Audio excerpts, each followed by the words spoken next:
up. But let's say in the coming week, you would do another container just like this one. Even if you're repeating yourself, then you take a turn, maybe around your anger, to look at where that anger comes from. Do it in a controlled environment. It'll take the energy out of it, and you're going to feel much safer between the two of you. So this is the strategy. Thank you for coming. Thank you. My pleasure. Thank you so much. Thank you for your work. Appreciate it. My pleasure.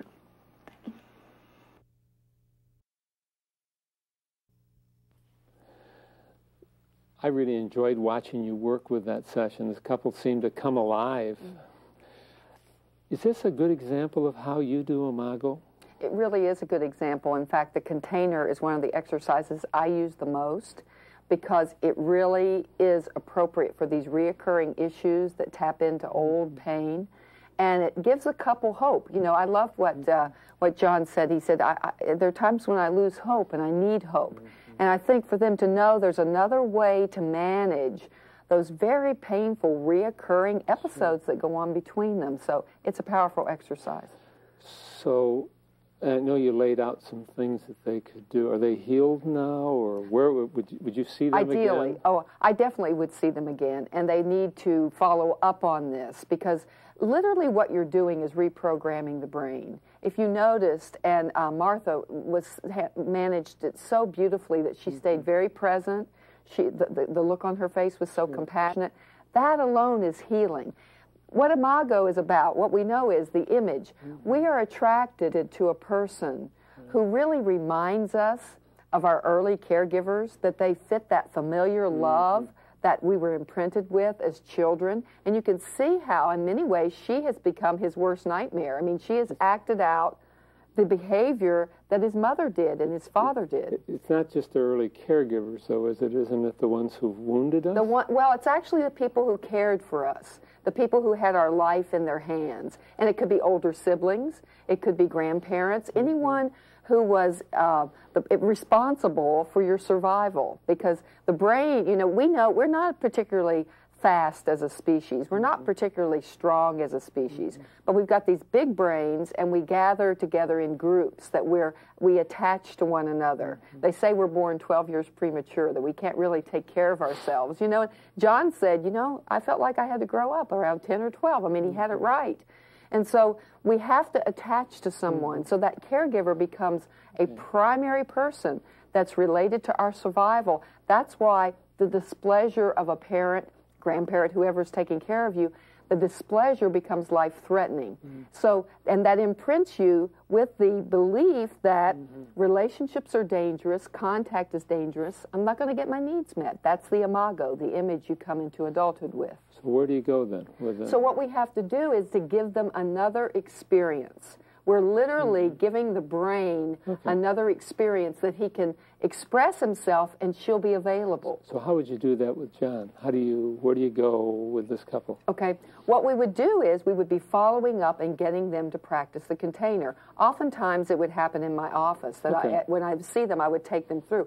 Obviously, it's her turn for a container because there are issues on her side. She probably lived with someone who she couldn't please, or she could never get them to be happy. I mean, you could see how he would fit her Imago. So we're really attracted to a person that feels familiar, and we have this longing to get an unhappy person to be happy, to get an unavailable person to be available, and that's where it finishes. So when when that happens, then the brain has another way to view that individual. So the anxiety is lowered. See, right now, his brain is wired to believe that when I'm hurting, nobody's there. That's his image. And there are 3 ways to get your Imago. You will pick someone who fits your Imago, because that's what a lot of that attraction is about.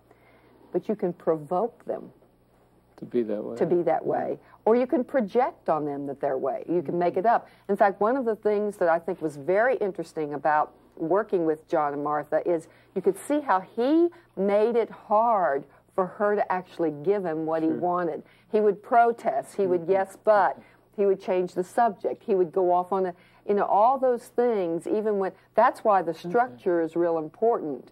That there was a time right after they got close, right after the connection. Did you notice when she had moved in, when she was actually coming forth and giving him what Right. he was later to ask for, he was making a joke. He was interrupting. He was talking instead of taking it in. Obviously, doesn't believe it. he'd had some therapy and some good therapy that told him, this is the time for you to take it in.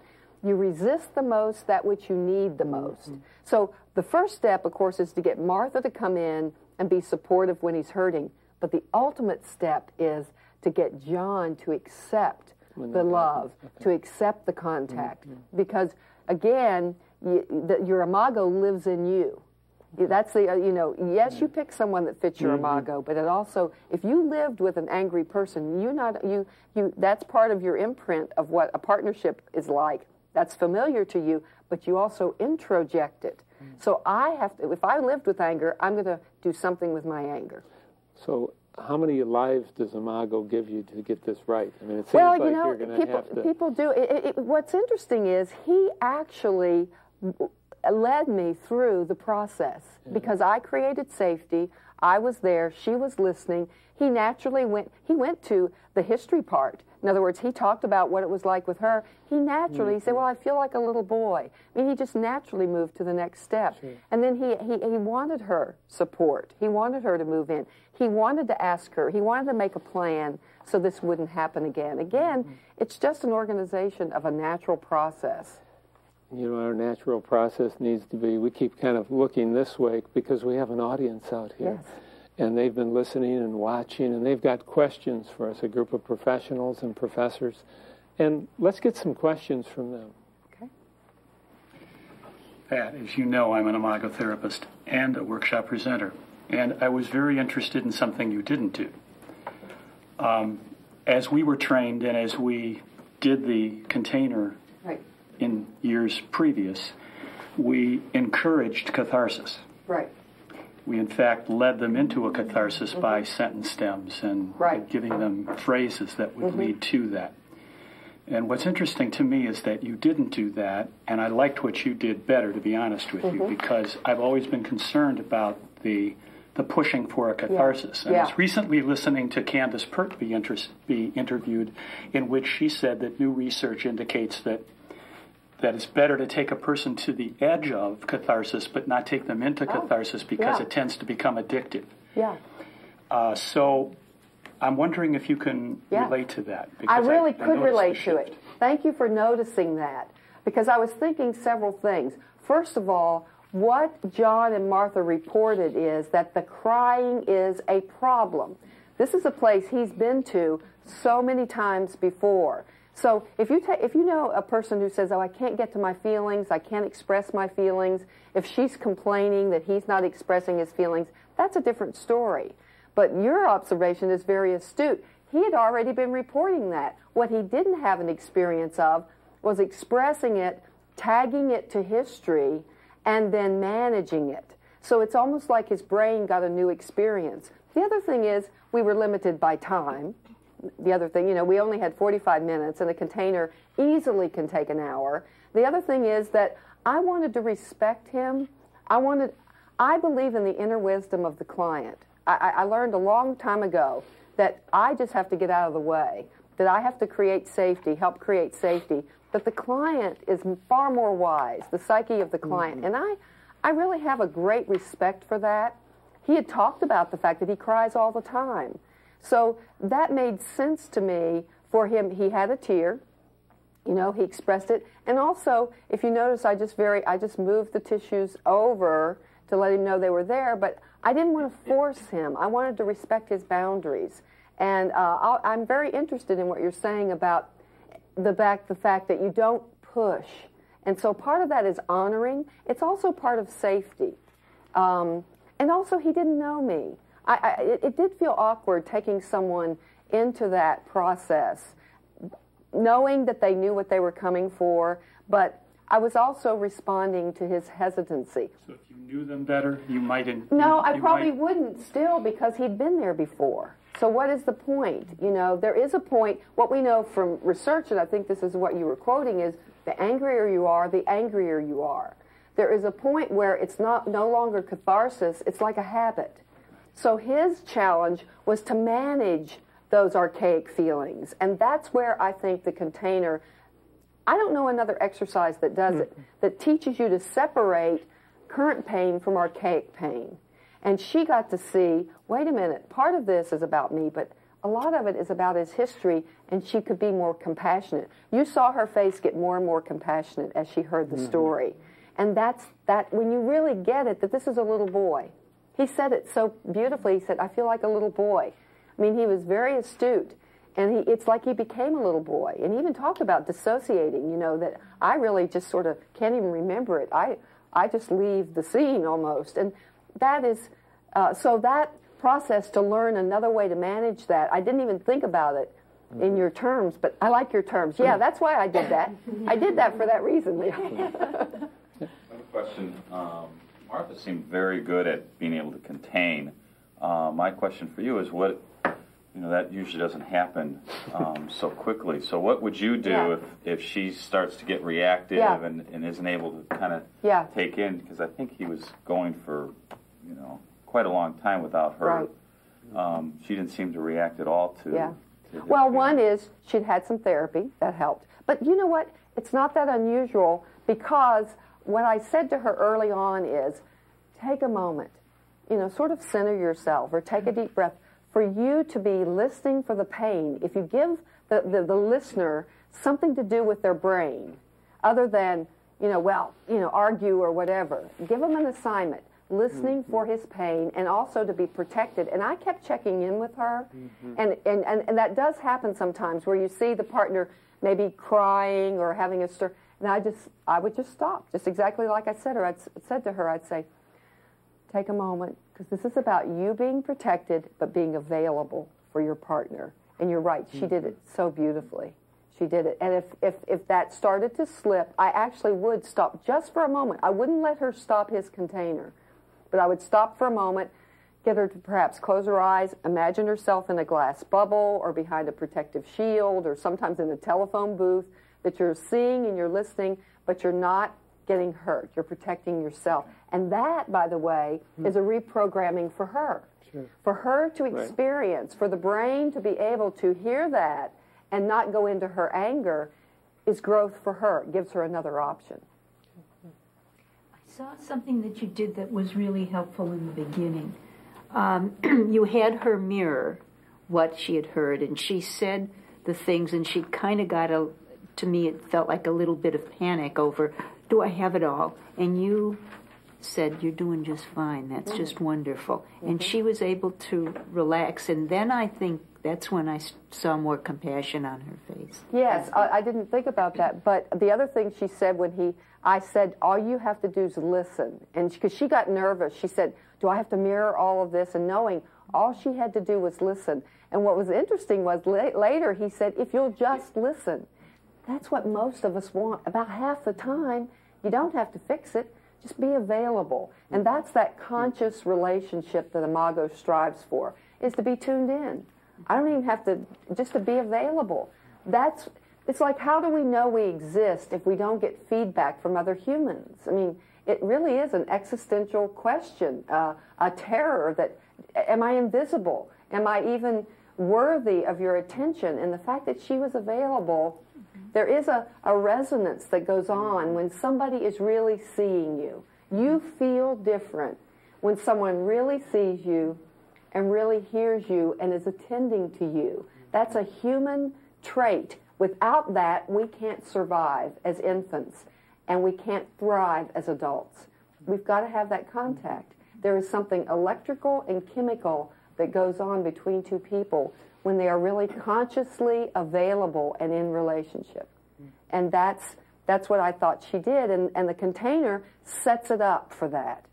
And when you don't, and she knew I was in charge. And I do have a strong style. That's why I often say I do consulting instead of therapy, because I'm more inclined to tell people what to do, because I want to teach them. I want to empower them. I'm much more of an educator than a traditional therapist, but truth of it is I see just about all therapy as education.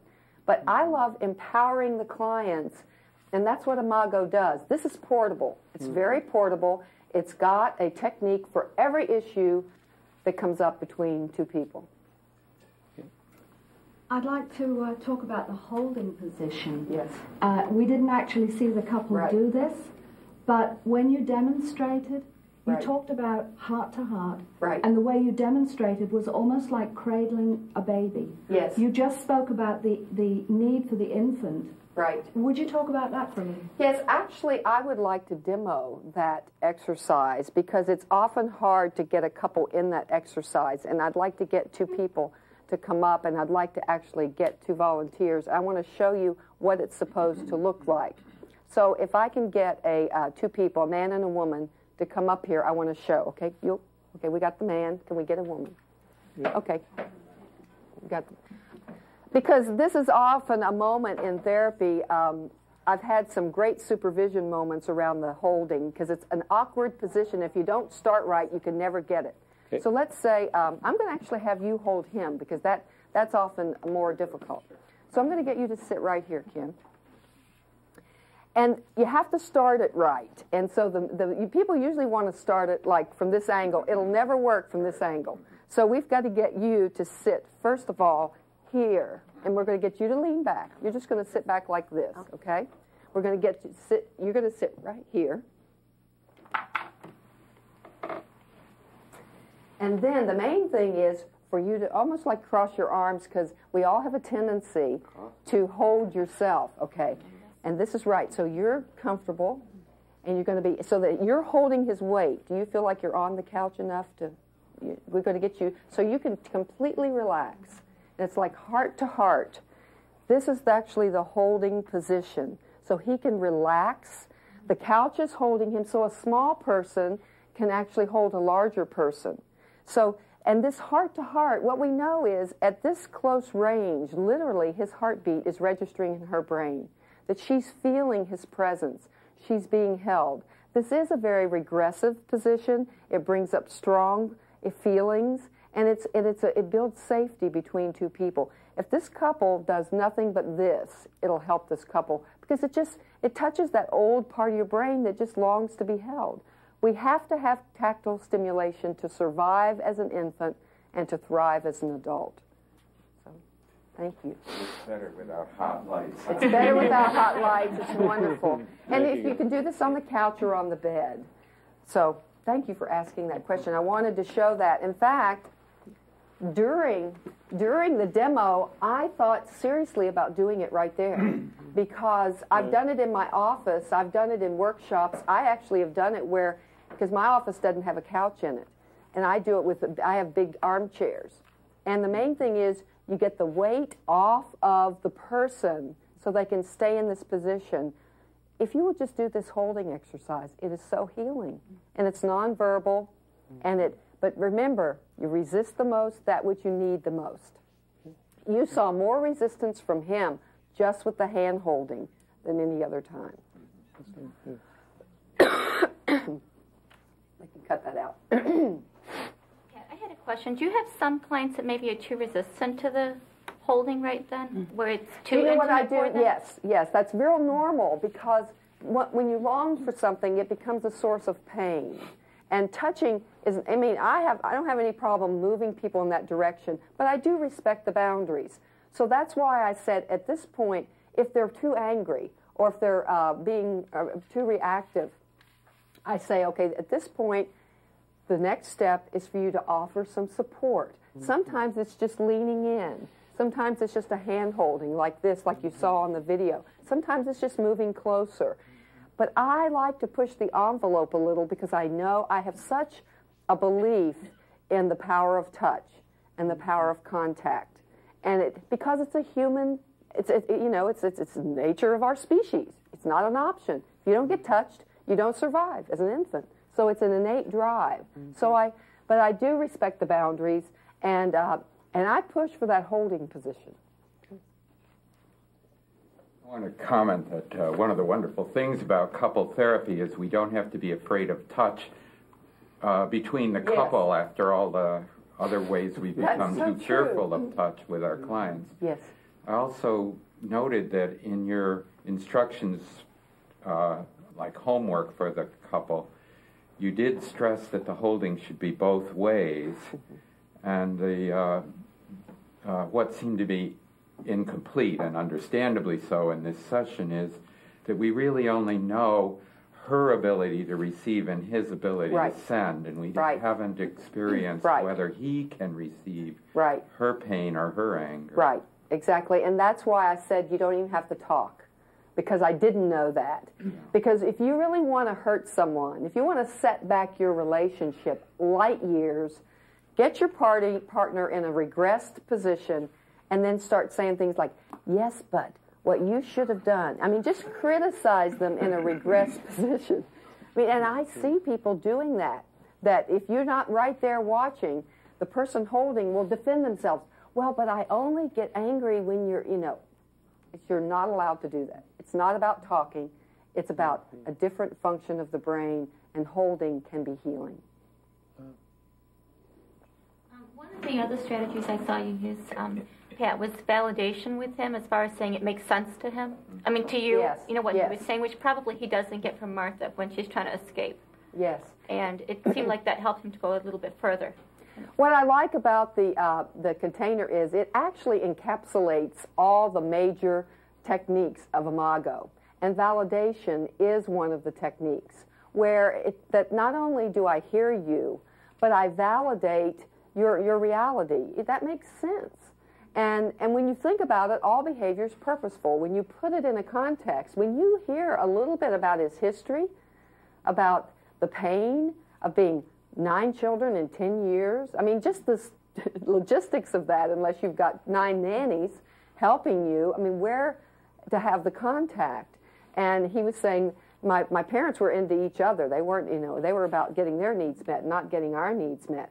It made so much sense to believe that you're never going to get your needs met, and to have that well of sadness around the longing for that. Mm-hmm. So I did do some validation, and if I were working with the couple, that would be one of the exercises eventually, is for her to not only mirror, but to validate him and to empathize, and then to get him to do the same for her.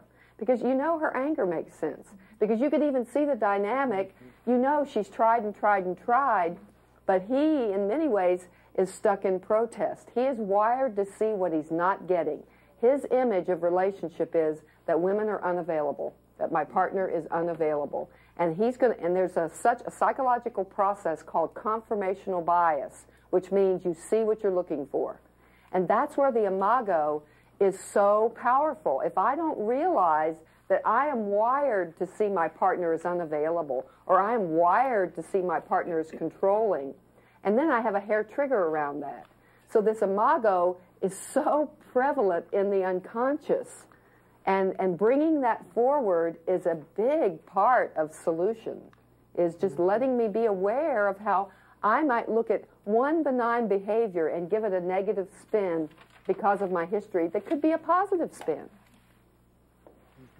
Pat, I have a question about what you do when you have a person whose memories of childhood are less available to them, or who has organized their life in such a way that they're very convinced that there was no pain in their childhood. It's very normal for a client to say, I had a wonderful childhood.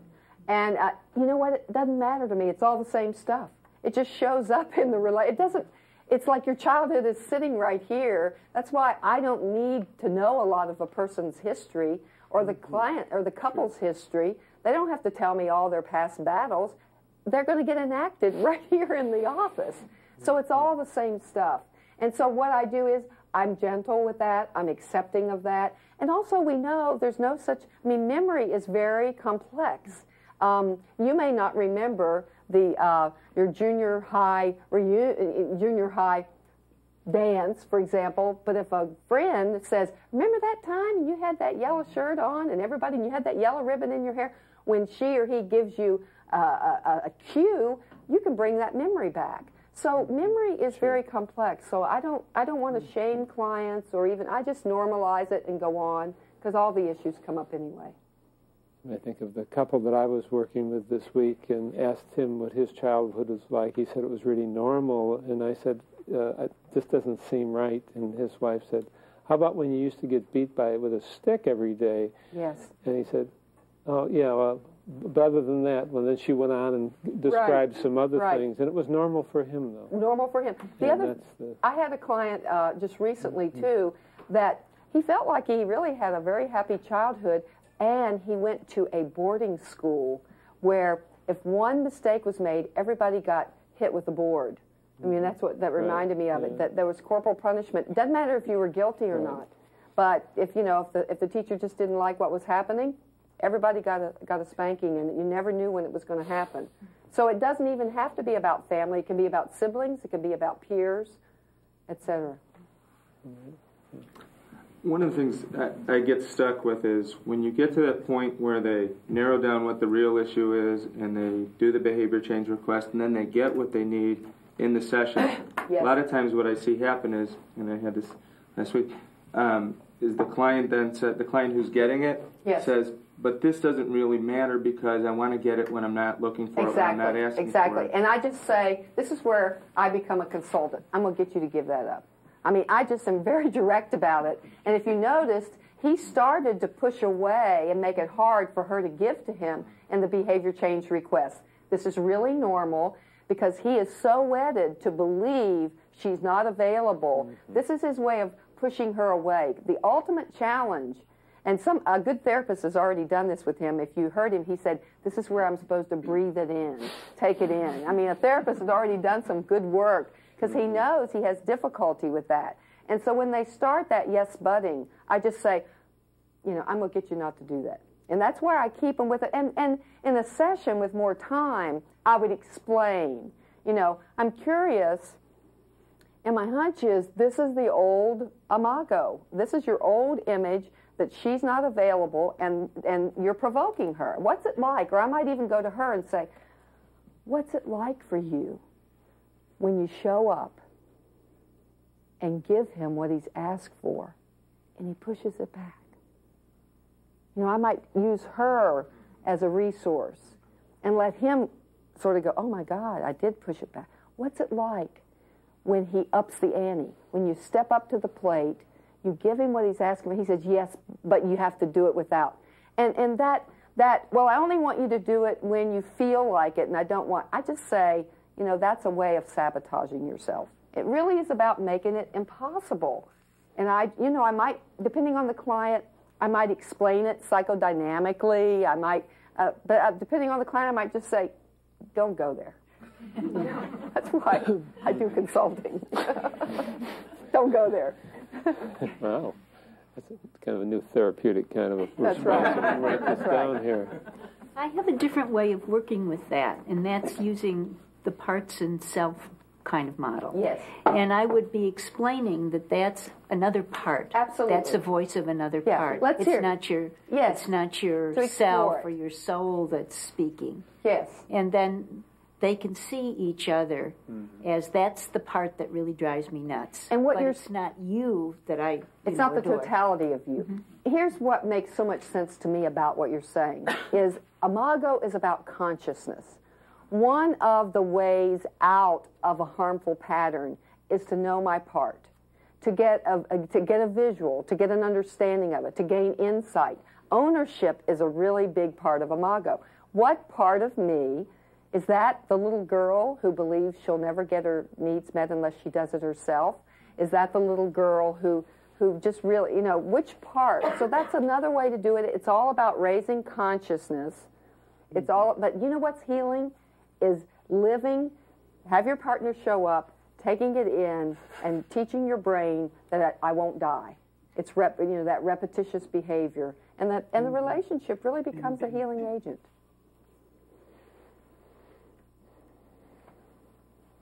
I'm really interested in the fact that you do these long sessions. Yes. Do you do them like a course, or do you let them lead you into what they're working with, and then you just apply many different methods over the course of a day to help them through the different things that they're experiencing? I start every session basically by saying, how can I help? My mentor, Dr. Ed Jacobs from West Virginia University, taught me years ago, if you're working harder than the client, you're probably not helping. And so I really try to get out of the way, and I do tend to follow their lead. But I also have a plan. I mean, I go in with a plan. I mean, I go in with, like with this, I like long sessions because, first of all, it fits my schedule. But even if it didn't fit my schedule, I like holding people long enough for the psyche to experience something different. I mean, I like the scientific process of understanding therapy. And for me, what I'm striving for is the paradigm shift, or a change in perception, or changing the imago. And from my understanding, there are basically two ways you can change an image or a paradigm. One is there's a crisis. There is an event where you can no longer, it's like when the World Trade Center was attacked, you can no longer believe that we're invincible. It's like that paradigm does not exist anymore. So it's a big cataclysmic event. It's like an affair is a paradigm shift. When you believe you have a faithful monogamous marriage and then you find out your partner hasn't been faithful, that's a paradigm shift. You can never hold that same paradigm. So one way is when a crisis occurs, or there's just something so life-threatening, or there's such a threat of loss that you get it. I mean, this is why research shows that half the couple, often the man, doesn't get it that the relationship is in trouble until the woman says, I'm leaving. It's like that threat of loss. So something so threatening that your psyche wakes up. But the second way change occurs is through repetition, that you experience something different over and over and over and over again. That's why we use exercises. And there's, I mean, these exercises now are well worn. We've had them around for 20 years. We've been using them with couples. But any exercise that keeps you from teaches you to manage the reactivity. So with a couple, when they come in, whatever they bring up, I know there's a technique, a strategy that I can help them because we've been doing this so long now, we've developed all these strategies. So I really follow the clients and I use the tools, and my ultimate goal is to make them one another's therapists and teachers so that they're not dependent on me. So would they then you would do an all-day session with them and then you let them decide when they need it again? I don't ever assume a next session. I always say, I'm here are my options.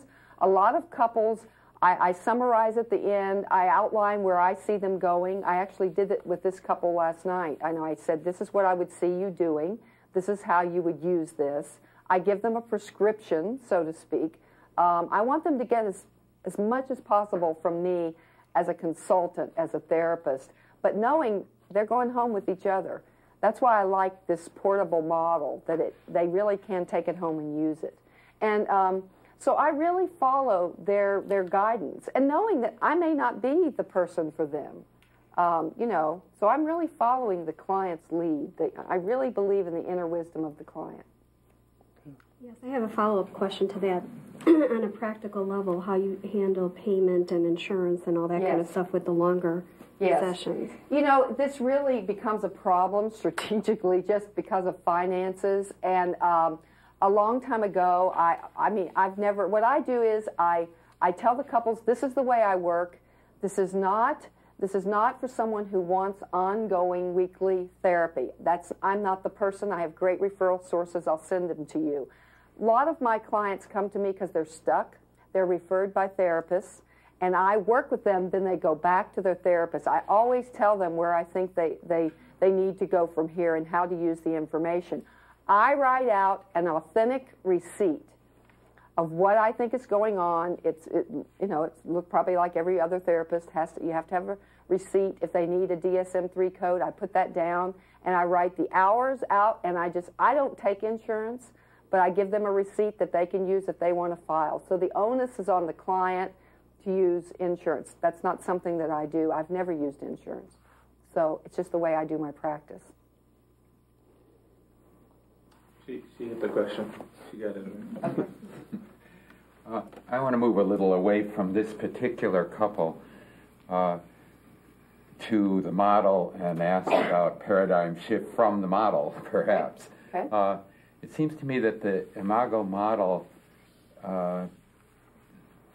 believes that the two partners should meet the other's needs, and I don't know if you'd say totally, but almost. Right. And so it's a model of emotional monogamy. And my experience is that there are some couples, most couples, that's very helpful for, and obviously with this one it was. But there are some couples that already have a Hollywood view of the other person is going to meet all their needs, and that they really need to expand and have other people in their lives. Absolutely. And, and the beauty of this is the partner will be the corrective agent. Trust me, in the couple that you describe, this part, I might request, like you could see where in some ways he had that even when she showed up, he still felt empty. So the first challenge is to get the partner to meet your needs. And this person who says, well, I want this Hollywood, this fantasy world about you have that, I want all my needs met all the time, and for goodness sake, you don't have any needs. That, it's not going to fly. That's not, first of all, it's not in our best interest as a human being. One of the things we need, yes, is to be loved, but also we need to love. It's a very different experience. Just to be just to receive all the time is symbiosis. It's fusion. It's narcissism. It's whatever you want to call it, and it's not altruistically satisfying. There is a gratification. There is a genuine pleasure, joy that comes from coming out of yourself and reaching out to the partner. So to only be the recipient will leave you high and dry. In fact, this is a very common problem in therapy. We've got two people who come in, and let's just say she is complaining, no, you never do this, you never do that. And then I turn to him and I say, well, what about you? And you say, if she'd just be happy, everything would be fine. If you don't ask something of your partner will become bored with you and actually provoke you. Part of being a mature human being is genuine gifting or giving or altruism. It's a part of our nature, and there is a joy that comes from achievement. There's a joy that comes from friendships that your partner can't give you, a joy that comes from a job well done that your partner can't give you. In fact, your partner, what you get from a partner is really about your security. It's really about your security. What you get about feeling competent actually comes from the next circle, which is more about peers and colleagues. That comes from that circle. Then there's a sense of belonging that, yes, you can get some of that from a primary partner, but it also comes from being a good neighbor, from investing in your community. So you can't get blood from a turnip, as my mother used to say, that you can't get all your needs met from a partner all the time. And the biggest issue isn't to get your partner to meet your needs. Ultimately, it's for you to see the love your partner's giving you and change your paradigm, your image, so that you can receive and appreciate and reinforce when the partner shows up. So how do you get people, though? The kind of the American way is to give as little and get the most. It's really true. I see this as one of the biggest cultural impediments to relationship. We've just come through half a century of unprecedented narcissism. If it's all about me, then my partner's going to be lonely. It's going to be like I don't exist. Talk about invisibility wounds. But that's okay. Yeah, right. But it's not gratifying to either one of us. It's not in our best interest. It's not intrinsically rewarding to always be receiving. It is a natural impulse. And in fact, this is where how I think relationships are healing. When you meet my needs, when my partner meets my needs, when my husband meets my needs, there is a fullness. Once I learn to accept, and I'm one of the classic individuals that I had to learn to take it in and see the cup half full. When I receive, the natural response to that is out of fullness, is generosity, altruism. Gifting comes out of fullness. This is what drives the relationship to a higher, more mature plane. I really believe that we're innately designed to move toward maturity. In fact, attachment research shows this. The longer you live, the closer you come to secure attachment. We tend to mature as we grow older because of life experiences. In a primary love relationship, you get the opportunity daily to grow and mature. And so it behooves us not just to always be the receiver, but also the giver. The cough. Sorry for the bronchitis. It's not contagious. Other questions? It would seem that it would be ideal to be able to help children or adolescents create a wonderful imago and thus prevent them from needing this type of work, maybe when they're in a relationship in adulthood. I'm wondering how you might use this with children or adolescents. Well, it's interesting. We have used it with teenagers, and we use some of the techniques. So mirroring, I mean, listen, don't teach your kids mirroring because they'll do better than you. I mean, they will hold your feet to the fire. I mean, they understand this whole idea of mirroring, and they'll want to be mirrored. The other thing is education. I really believe in, you know, I often say, I will own up to being dysfunctional, but I'm not stupid. If somebody had taught me a better way, I think it would have gone a long way in the direction, because all I had growing up was the models I saw in my family, which everybody close to me was divorced and you know, dependent alcoholic. So I had a very chaotic family. And then what else did I have? I had the media. And the media gives us this romantic version of happily ever after, and it's no coincidence. All of our love stories, from Romeo and Juliet to Titanic to Bridges of Madison County to Casablanca, these people never lived together. We don't have, you know, that's why I wrote the book, The Truth About Love, which is really an imago book. I mean, Harville and Helen endorsed the book right on the top. It's a great imago book because it's really telling what love is really about. And I believe there's merit in us teaching children. I mean, ideally, they get a healthy model. In fact, one of the leverages I often use with couples, I used this with a couple who came to me last month, and they came from out of state. She had already filed for divorce, and I think she just showed up because this was the first time he had ever brought her to therapy. She had dragged him to therapy many times, and he would just rail against therapy, but it was his idea because he knew this was the end. So they came, and I was thinking, how am I going to have any leverage for her? It was over for her. But they have 2 children still at home. And I said, you've given them everything money can buy, but you haven't given them a model of a healthy love relationship. You know, your children, even if they're grown, grandchildren, are still watching you. We know that acting out behavior in children is correlated with the parental, it's the spouses, how they treat each other. They're learning what adulthood. We've got to make grown-up love look like it's worth having. We've got to give kids a model. Ideally, they get it there. If they don't, like I didn't get it, but I was a good student. I could learn. I mean, we've got to get the media. I mean, go to Rob Reiner films. You know, he at least portrays marriage in a healthy way and in a positive way. We've got to have pictures and education about how to make this most important relationship of your life work. Well, almost on that note, we have time for any final comments that you might have. I'm not sure if that'll... This will be sufficient time. My brilliant dysfunctional friend. That's right, exactly. Well, obviously, I'm a strong advocate of Imago. I'm close friends with Harville and Helen. I have so many of the people I love in the Imago community. What I love about it is it's not just a theory. I love theory. Things have to make sense to me, or I can't do it. It's not just a technique, because if you only know techniques, if the technique isn't working, you don't know where to go. Theory is a big roadmap.